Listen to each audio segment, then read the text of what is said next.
pensé que ça serait bien de pouvoir montrer comment on faisait des courtes pointes dans le temps de nos grands-mères et arrière-grands-mères. Les dames, c'était marché avec tous des morceaux de carton qu'ils faisaient un patron. Ils prenaient un crayon, puis ils découpaient. Comme ça, ici. Puis ils prenaient un ciseau. Dans le temps, c'était des ciseaux. Aujourd'hui, c'est des roulettes. C'est vraiment différent. Mais dans le temps, c'était tout comme ça. Ils découpaient ici. Moi, aujourd'hui, le patron que je prends est très, très simple. Puis il est un petit peu plus gros pour pouvoir vous montrer comment facile c'est, comment c'était. Je vais faire ça ici. Je vais faire ça ici. Nos dames, quand ils faisaient une courte pointe, ils prenaient les restants de matériel, soit une robe qui ne faisait plus ou de linge d'enfant qui ne faisait plus. Ils faisaient toute leur propre couture. Fait qu'il y avait beaucoup de restants de toutes sortes de petits morceaux. Eux, ils prenaient ça et ils faisaient une courte pointe. Des fois, il y avait jusqu'à 200, même 300 morceaux pour une courte pointe. C'était vraiment long. Ça ici. Et voilà ici. Comme ça ici. Et je fais ici comme ça. Non, oui, comme ça. Et j'en ai un autre ici. Mais là, l'autre, je vais le coudre. Puis je vais l'agencer pour pouvoir faire ceci. Pour pouvoir faire ceci. Puis, les dames, quand on faisait un morceau, il fallait que ça soit bien repassé. Fait que je ne sais pas si on voit, mais les dames, il fallait que tout ça soit très, très bien repassé. Fait que tout repassé, que ça soit bien, bien fait. Regardez comment c'est beau quand c'est repassé. Ça fait que là, j'ai lui. Et puis, j'ai lui ici. J'ai déjà mis les épingles pour les tenir. Fait que je vais allumer mon moule à coudre.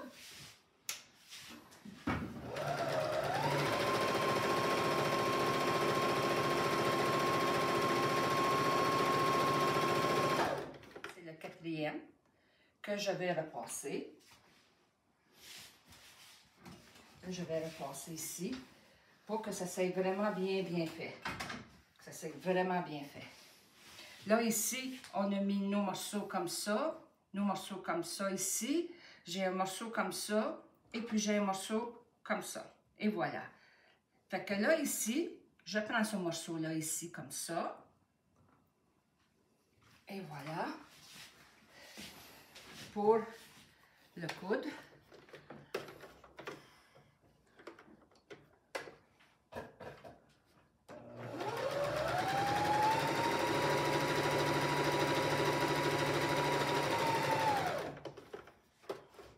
Maintenant, on va prendre lui. Et on va le coudre lui aussi. Comme ça.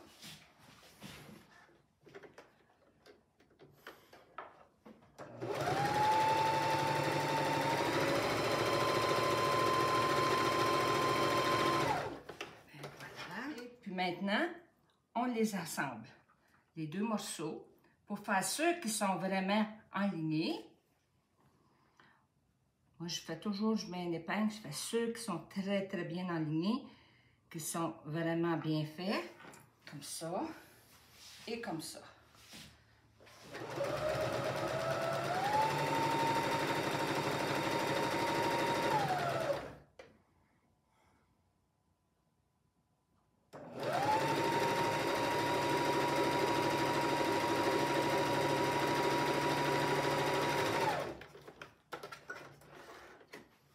Et voilà, nous avons un très beau morceau. Là, il faut enlever les coins, comme ça ici. Comme ça ici.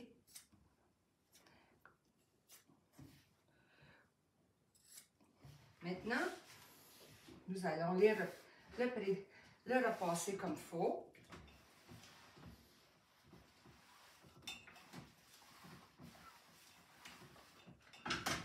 Et voilà, il est remis ici. Attendez, comme ça. Je pense que je ne l'ai peut-être pas fait identique à l'autre.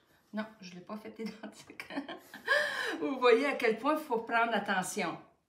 Ici, quand il assemblait le morceau, comme de raison, c'était grand, là. Des fois, il y avait des courtes pointes, là, que c'était pas un lit double. Fait que là, des fois, il fallait être deux pour l'installer. Il s'installait, des fois, il se mettait juste à terre Ils mettaient la première rangée, ils mettaient, nous on met la mousse maintenant, je ne sais pas dans le temps, je pense que c'était peut-être de la flanelle ou ils n'en mettaient même pas. Puis ils rajoutaient ça ici. Puis là, il le faufilaient tout pour que ça soit bien mis, pour pas que ça bouge, avant de le mettre sur le métier. Là, ici, des échantillons que les dames faisaient. Ils se faisaient des patrons, ils étaient très habiles, les dames, puis il y avait beaucoup d'imagination aussi. Il y en a qui faisaient des genres de... Ça va de l'air d'un panier de fleurs, il y en a ça va de l'air d'un bateau, il y en avait de toutes les sortes. Voici le métier. Ça, ce métier-là, ici, a au moins 70 ans. C'est une grand-mère qui me l'a donné de sa fille. Sa fille, elle l'avait, puis elle piquait pas, fait qu'elle me l'a donné. C'était Mme Réjeanne Major. Fait que regardez ça.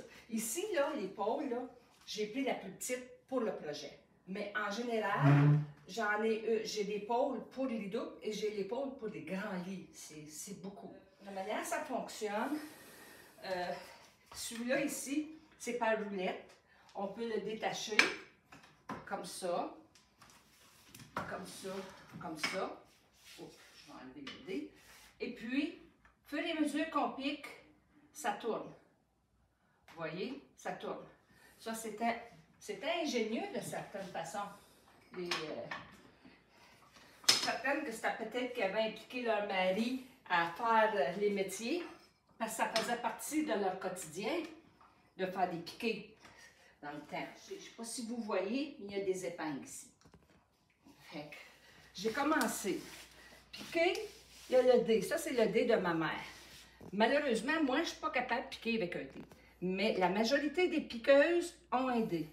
Moi, je pique comme ça ici. Comme ça. Tranquillement.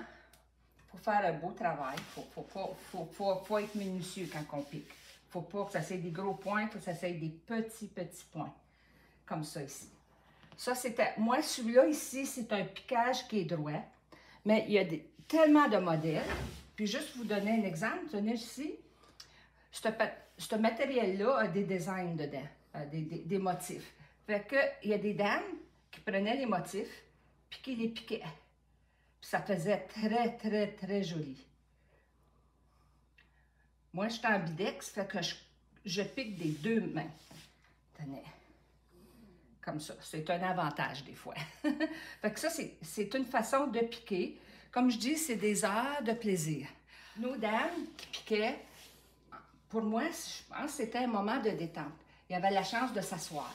Il invitait tout le temps un ami pour aider à piquer. Ça pouvait être une sœur, la voisine, puis ils pouvaient socialiser, et puis ils pouvaient se reposer. Fait que je trouve que c'était quand même un bon moment pour eux. Là, je vais vous montrer des modèles, des anciens modèles, que ça a au moins 60 ans et plus, qu'une dame me donnait, Réjeanne Major, elle m'avait donné un bac parce qu'elle était rendue trop âgée. Fait que c'est moi qui les ai eus, puis j'ai trouvé tellement de modèles. Regardez la marquise qui était faite à la main.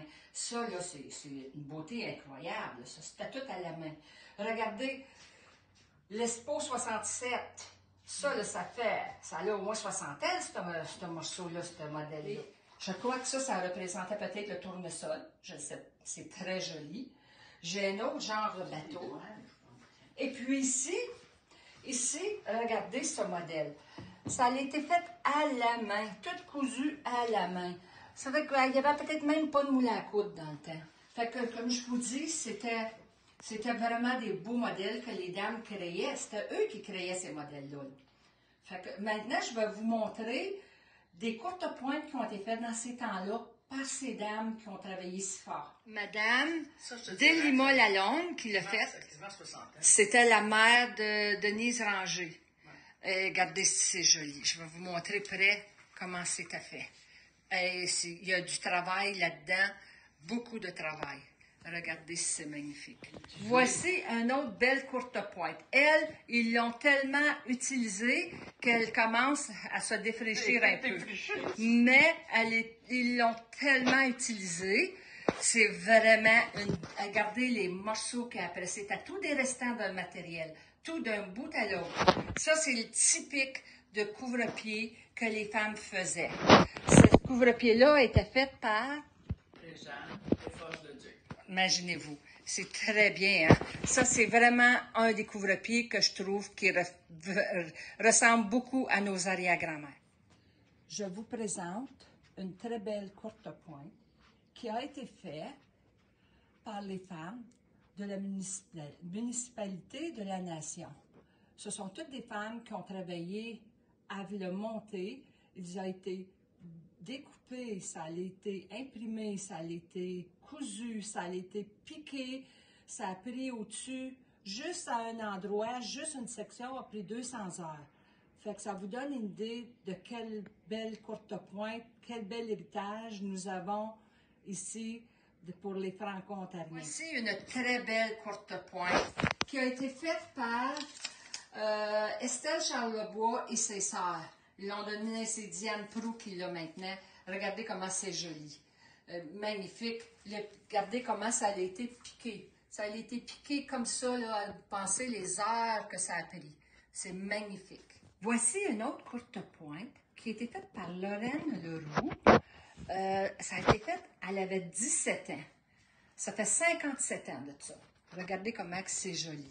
Elle avait que 17 ans, je pense, Lorraine, quand elle a fait ça. Sa mère y avait montré comment piquer. Dans ce temps-là, c'était très important. C'était de génération à génération. C'était les parents, les mères qui montraient à leurs filles comment piquer. Regardez comment c'est joli. Fait avec des lainages. Voici un autre modèle fait avec des lainages. Il est très pesant, parce que nos dames disent que c'est très pesant à tenir. Probablement qu'ils se faisaient ces courtes pointes-là pour mettre dans les sleighs ou les buggies quand il faisait froid l'hiver. C'est extrêmement joli. C'est un autre modèle. Il doit avoir... Voici, si vous voulez tenir le dos. Voici une autre belle courte pointe. Elle est très jolie. Elle a été faite par Aldéa Desforges, qui avait été donnée à son petit-fils. Pour son petit-fils. Pour son petit-fils. Fait que plusieurs années passées. Ouais. Bon. Et voici ici, j'ai une courte pointe qui a été faite d'une 50aine d'années. Puis, regardez le piquage là-dessus. C'est de toute beauté.